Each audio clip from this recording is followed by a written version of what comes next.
একটা মেয়ে চলে গেছে, ব্যাস আপনি জীবনটা নষ্ট করে ফেললেন, কি হয়েছে? আর এগুলো কিন্তু কোনো ভালোবাসা না, এগুলো হচ্ছে একটা আবেগ। এটার নাম কি ভাই? এটা জাস্ট একটা আবেগ। ভালোবাসার সংজ্ঞা কি তাহলে? অনেক হুজুর দেখি এখন প্রেম বিশেষজ্ঞ হয়ে আপনাদেরকে ওয়াজ করে। হ্যাঁ, দেখা হইলে আমি বলবো তার সাথে যে এইসব প্রেমের সুরসুরি মার্কা ওয়াজ বন্ধ করুন। এগুলো দিয়ে যুবকদের উপকার হচ্ছে না। কারণ বিয়ে না করলে সংসার বুঝবেন কিভাবে? বিয়ে না করলে আপনি সংসার বুঝবেন কিভাবে? মনে করেন আমি বিয়ে শাদী করি নাই, আমি আপনাকে কি বিয়ের ওয়াজ করব? আমার তো অভিজ্ঞতাই নাই।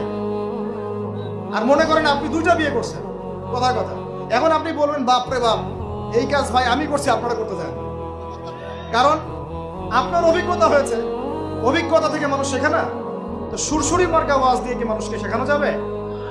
এই যে ছেলেরা মেয়েদের সাথে হারাম সম্পর্ক করে এক পর্যায়ে যে ছেঁকা খেয়ে মাদকের কাছে গেল, প্রেমিকা ছেড়ে চলে গেছে, ওর ধারণা যে দুনিয়ার সব আমার চলে গেছে।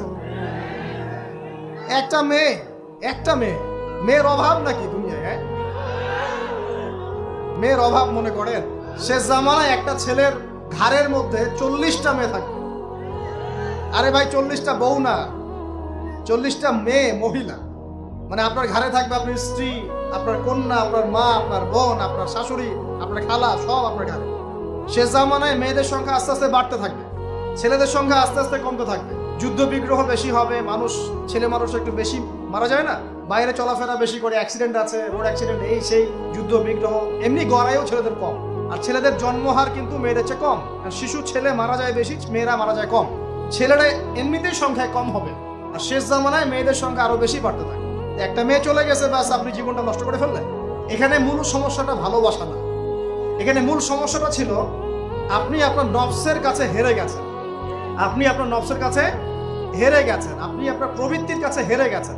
এটা ছিল একটা জেনা, একটা যৌনতা, এটা ভালোবাসা ছিল না। এটাকে আমরা বলবো আপনি হরমোনিয়াস হয়েছে। হরমোন আপনার শরীর থেকে যে থ্রো করে, এই হরমোনের ফলে আপনি একটা হরমোনিয়াস হয়েছে, দ্যাটস অল।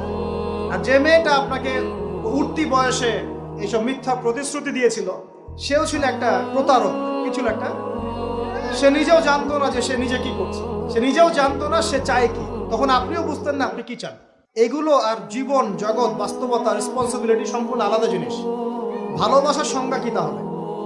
ভালোবাসার সংজ্ঞা হচ্ছে, ভালোবাসার ডেফিনেশনটা হচ্ছে যে আপনি যাকে পছন্দ করেন, যাকে আপনি ভালোবাসেন, তাকে আপনি কতটুকু বোঝেন, এটা হলো ভালোবাসার ডেফিনেশন। আপনি তাকে বোঝেন কিনা, আপনি তার স্বপ্নের পাশে অংশীদার হতে পারছেন কিনা, তার যে লাইফের অ্যাম্বিশন, এখানে আপনি তার পাশে সাথ দিতে পারছেন কিনা, তার হাত ধরে থাকতে পারছেন কিনা, সে হোঁচট খেলে আপনি তার পাশে থাকতে পারছেন কিনা, হ্যাঁ, সে খারাপ সময় পার করলে আপনি তাকে সাপোর্ট দিতে পারছেন কিনা, আপনি তাকে কনফিডেন্স দিচ্ছেন কিনা, এগুলো ভালোবাসা।